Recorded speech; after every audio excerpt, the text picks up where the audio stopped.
आइए प्यारे, आप सभी का आपके चैनल पर हार्दिक स्वागत एवं अभिनंदन है। आज हम आपको प्रत्येक वीडियो के भांति इस वीडियो में भी रसखान के द्वारा रचित सवैये और कवित्व से संबंधित एक एक पद्यांश आधारित प्रश्नों के उत्तर इस वीडियो में आपको हम उपलब्ध करवाएंगे।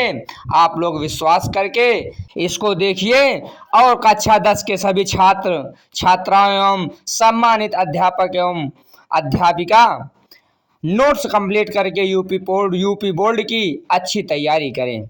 तो आइए ज़्यादा समय न लेते हुए सटीक और कम शब्दों में व्याख्या समझते हैं। आप लोग अपनी पुस्तक अपने पास रखिए, रफ पेन पेंसिल रखिए। हम आपको आपके प्रश्नों के उत्तर इस वीडियो के माध्यम से उपलब्ध करवा रहे हैं। अब ये पहला सवैया है कि मानुष हों तो वही रसखान, बसों ब्रज गोकुल गाँव के गौरन, और जो पशु हों तो कहाँ बस मेरो चरो नित्यानंद की धेनु मझारन। ये दो लाइन की हमें रेखांकित अंश की व्याख्या करना है। पहला प्रश्न इसका आ है कि प्रस्तुत पद्यांश का संदर्भ लिखिए। तो हम प्रश्नोत्तर 1 लिखेंगे, इस प्रकार संकेत डाल लेंगे। तो हम इस प्रकार इस पाठ के पहले पद्यांश आधारित प्रश्न का पहला प्रश्न संदर्भ लिखेंगे। प्रस्तुत गद्यांश हमारी पठित पाठ्य पुस्तक हिंदी में संकलित पद्य खंड के सवैया नामक पाठ से लिया गया है, जिसके कवि का नाम श्री कृष्ण भक्त रसखान है। बहुत बड़े भक्त थे रसखान जी, इसीलिए पहले श्री कृष्ण भक्त लगा दिया गया है। अब अगला प्रश्न है रेखांकित अंश की व्याख्या कीजिए। तो जितनी रेखांकित ऊपर की 2 लाइन रेखांकित है उसी की व्याख्या हमको लिखना है। तो इसका अगला प्रश्न बा है और रेखांकित अंश की व्याख्या। तो इस प्रकार हम रेखांकित अंश की व्याख्या की हेडिंग डाल लेंगे और लिखेंगे कि कवि रसखान श्री कृष्ण और ब्रजभूमि के प्रति अपना अनन्य प्रेम प्रकट करते हुए कहते हैं कि यदि अगले जन्म में मुझे मनुष्य का जीवन मिले तो मेरी यह इच्छा है कि मैं ब्रज के ग्वालों के बीच में ही निवास करूं। यदि मैं पशु बन जाऊं जिसमें मेरा कोई वश नहीं है, फिर भी मैं यही चाहूँगा कि मैं प्रतिदिन नंद बाबा की गायों के बीच ही चरूं। इस प्रकार इसकी व्याख्या हम नोट करेंगे। और अगला प्रश्न है इसका सा के 3 उप प्रश्न हैं। ए, रसखान जी की क्या इच्छा है? तो इसका हम उत्तर लिखेंगे कि रसखान जी की इच्छा है कि वे यदि जन्म ले तो ब्रजभूमि और श्री कृष्ण के समीप ही रहें, यानी उन्हीं के पास रहें, ऐसा कुछ हो। अगला प्रश्न है कि पद्यांश का काव्यगत सौंदर्य लिखिए।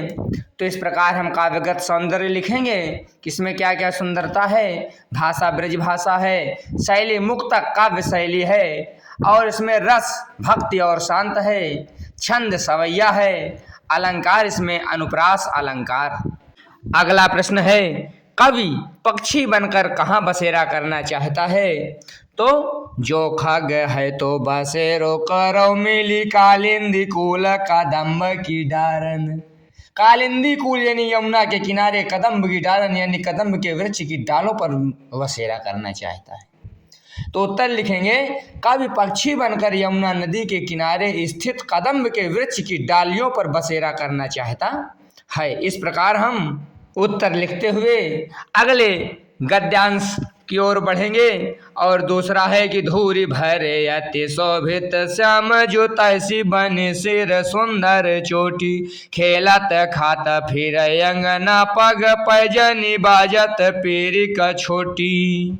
किवा छबी को रस खानी बेलो कत बारत काम कला निधि कोटी, काग के भाग बड़े सजनी हरि हाथ सोले गयो माखन रोटी। कितना सुंदर रसखान जी ने वर्णन किया है, बहुत ही आनंदित कर देने वाली ये सब पंक्तियां हैं उनकी। आइए देखते हैं इस गद्यांश के पहला प्रश्न यानी आ को देखते हैं। इसका प्रश्न है प्रस्तुत पद्यांश का संदर्भ लिखिए। तो संदर्भ एक ही रहेगा, पिछला वाला ही रहेगा। तो संदर्भ में लिख देंगे पूर्वत यानी पहले वाला। अगला प्रश्न है बा रेखांकित अंश की व्याख्या कीजिए। तो रेखांकित अंश कितने में? धूरी भरे यदि शोभित श्याम जो तैसी बनी सिर सुंदर चोटी खेलत खात फिरे अंगना पग पाए जनी बाजत पीढ़ी का छोटी। तो इसी की हमको व्याख्या लिखनी है। तो इस प्रकार हेडिंग डाल लेंगे बा रेखांकित अंश की व्याख्या और लिखेंगे कवि रसखान श्री कृष्ण के बाल सौंदर्य का वर्णन करते हुए कहते हैं कि बालक कृष्ण धूल से सने हुए अत्यधिक सुशोभित हो रहे हैं।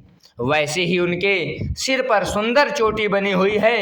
वे अपने आंगन में खेलते और खाते हुए घूम रहे हैं। उनके पैरों में पायल बज रही है और उन्होंने पीले रंग की कछौटी अर्थात छोटी धोती पहनी हुई है, यानी जिसे हम लोग कहते हैं लंगोटिया। अगला प्रश्न है साकाए प्रस्तुत पद्यांश में किसे भाग्यशाली बताया गया है? तो उत्तर लिखेंगे प्रस्तुत पद्यांश में कौवा को अत्यधिक भाग्यशाली बताया गया है क्योंकि उसे साक्षात भगवान श्री कृष्ण के हाथ से माखन रोटी छीनकर खाने का परम सौभाग्य प्राप्त हुआ। अगला प्रश्न है बी कि श्री कृष्ण के सौंदर्य का वर्णन करें। तो इस प्रकार लिखेंगे उत्तर इसका कि श्री कृष्ण के बाल रूप का सौंदर्य अत्यंत मनमोहक है। वे धूल से सने हुए हैं और उनके सिर पर सुंदर चोटी बंधी हुई है। वे पीले रंग की धोती पहने हुए आंगन में खेल कूद रहे हैं। अगला गद्यांश है। अब अगला गद्यांश का हम प्रश्नोत्तर करेंगे। तो इस गद्यांश का पहला प्रश्न है कि उपयुक्त पद्यांश का संदर्भ लिखिए। तो संदर्भ वही पूर्वत रहेगा, एक ही रहने वाला है तो वही पिछले वाला ही लिख देंगे, बार बार लिखने का कोई लाभ नहीं। दूसरा प्रश्न है रेखांकित अंश की व्याख्या कीजिए। तो व्याख्या इस प्रकार लिखेंगे कि कवि कहते हैं कि माता यशोदा अपने प्रिय लाल श्री कृष्ण का श्रृंगार कर रही है। वे कान्हा के शरीर पर तेल लगा रही है और उनकी आंखों में काजल लगा रही है। इसके बाद वे उनकी भौहों को संवारती हैं और उनके माथे पर एक काला टीका जिसे डिठौना कहते हैं लगा देती है ताकि उनके सुंदर बालक को किसी की बुरी नज़र न लगे। फिर वे कान्हा के गले में सोने का आभूषण, जो हमेला कहा गया है ना, वो सोने का आभूषण और फूलों का हार डालकर उन्हें निहारती हैं यानी देखती हैं। वे अपने पुत्र पर पूरी तरह न्यौछावर हो रही हैं और उन्हें पुचकार कर अपना अगाध प्रेम प्रकट कर रही हैं। अगला प्रश्न सा है पद्यांश में प्रयुक्त डिठौना ही शब्द का अर्थ लिखिए। यह बच्चों को क्यों लगाया जाता है? तो डिठौना ही का अर्थ काजल का टीका होता है। यह इसलिए लगाया जाता है कि बच्चों को नज़र न लगे। अगला गद्यांश देखिए और इस गद्यांश का प्रश्नोत्तर आपके समक्ष प्रस्तुत है। तो इस पद्यांश का पहला प्रश्न है संदर्भ लिखने का, संदर्भ पूर्वत ही रहेगा। अगला प्रश्न है रेखांकित अंश की व्याख्या कीजिए। तो इस प्रकार हम हेडिंग डालेंगे और ऊपर की दो पंक्ति जो रेखांकित है उसी की व्याख्या लिख देंगे कि गोपी सखी से कहती है, यानी कोई गोपी सखी से कहती है कि हे सखी, मैं मोर मुकुट को अपने सिर के ऊपर पहनूंगी, गुंजों की माला गले में धारण करूंगी, पीला वस्त्र ओढ़कर और हाथ में लाठी लेकर तथा ग्वालिन बनकर जंगल जंगल गायों के पीछे फिरूंगी। कृष्ण मेरा प्रिय है और उसे प्राप्त करने के लिए तेरे कहने से सारा स्वांग अर्थात नाटक करूंगी। अगला प्रश्न है कि कृष्ण के वियोग में व्याकुल गोपियों ने कृष्ण की किन लीलाओं का अनुकरण किया है? तो इसका उत्तर लिखेंगे कि कृष्ण के वियोग में व्याकुल गोपियों ने कृष्ण के आभूषण और उनके जैसे रूप बनाने की लीलाओं का अनुकरण किया है, यानी उनके जैसा रूप बनाना चाहती हैं गोपी उनसे मिलने के लिए।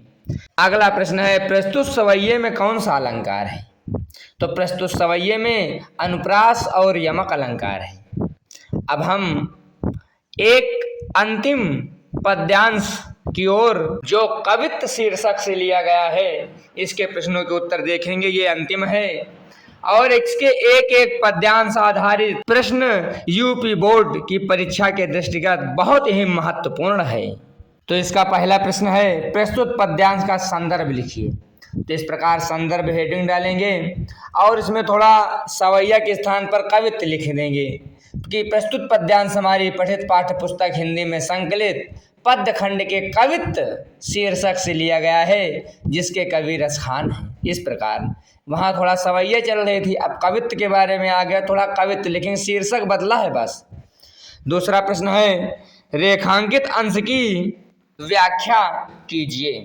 तो रेखांकित अंश की व्याख्या इस प्रकार हेडिंग डालेंगे और लिखेंगे कि रसखान कवि कहते हैं कि श्री कृष्ण के माथे पर गायों के खुरों से उड़ने वाली धूल यानी गोरज, गोरज यानी गाय के चरणों की यानी खुरों की धूल, तो धूल सुशोभित हो रही है, उनके गले में लहराती हुई वनमाला अत्यधिक सुंदर लग रही है। आगे आगे गायें चल रही हैं और पीछे पीछे ग्वाल बाल मधुर तान में गाते हुए आ रहे हैं। अगला प्रश्न सा के दो प्रश्न हैं। ए प्रश्न है, गोरज के बीच कृष्ण के सुंदर रूप का सजीव चित्रण रसखान ने किस प्रकार से किया है?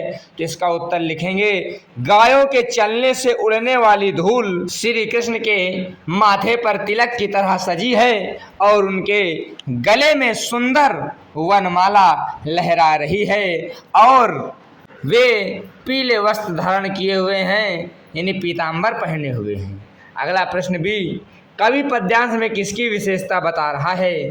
तो कवि इस पद्यांश में श्री कृष्ण के अलौकिक सौंदर्य, उनकी बांसुरी की मधुर धुन और गोपी के मन पर उनके बढ़ते हुए प्रभाव की विशेषता बता रहा है। इस प्रकार से पद्यांश आधारित की श्रृंखला आपके समक्ष प्रश्नों के उत्तर के साथ समाप्त होती है। आप लोगों को वीडियो अच्छी लगी हो तो लाइक जरूर करें, किसी भी प्रश्न के उत्तर के लिए कमेंट करें, सब्सक्राइब करना ना भूलें, क्योंकि यहाँ यूपी बोर्ड की तैयारी के साथ नोट्स कंप्लीट करवाई जाती है और बहुत ही कम और प्रभावी शब्दों के साथ, जो आपके दिमाग में समझ में आएगा यदि आप धैर्यपूर्वक समझने का प्रयास करेंगे, लिख कर समझेंगे तो सब्सक्राइब अवश्य कर लें। इसके बाद व्याकरण के ज्ञान को बढ़ाने के लिए भाषा के रंग थोड़ा 1 मिनट व्याकरण देखें। इसका पहला प्रश्न रस और उसका स्थायी भाव लिखने के लिए है। तो धूरी भरे यदि शोभित श्याम जुतय शिवनी सिर सुंदर चोटी में, रस वात्सल्य रस है और स्थायी भाव वत्सलता होगी। दूसरा है कान भय बस बांसुरी के अब कौन सके हमको चाहिए, इसमें श्रृंगार रस है, स्थायी भाव रति है। दूसरा प्रश्न है, कालिंदी पुरंदर धेनु शब्द का अर्थ लिखिए। तो कालिंदी माने यमुना नदी होता है, पुरंदर माने इंद्र, ये देवता के राजा है, तो पुरंदर माने इंद्र, धेनु माने गाय होता है। अगला प्रश्न निम्नलिखित शब्दों के खड़ी बोली रूप लिखिए। तो काक का खड़ी बोली होगा कौआ, अंगुरी का उंगली खड़ी बोली हो जाएगी, माखन का मक्खन, युग का युग, बिटप का वृक्ष या पेड़, करोड़ का करोड़, सिगरों का सारा या संपूर्ण, कूटी का हो जाएगा लाठी। और इस वीडियो के अंतिम चरण में हम पर्यायवाची शब्द की ओर देखेंगे कि पट का पर्यायवाची हो जाएगा वस्त्र कपड़ा, विटप का पेड़ वृक्ष, खग का पक्षी विहग, पुरंदर का इंद्र देवराज, पाहन का पत्थर पाषाण और कालिंदी का हो जाएगा यमुना सूर्य स्तुता। इस प्रकार वीडियो संपूर्ण रूप से समाप्त होती है। आप सभी का धन्यवाद वीडियो देखने के लिए। विश्वासम फलदायकम। जय हो।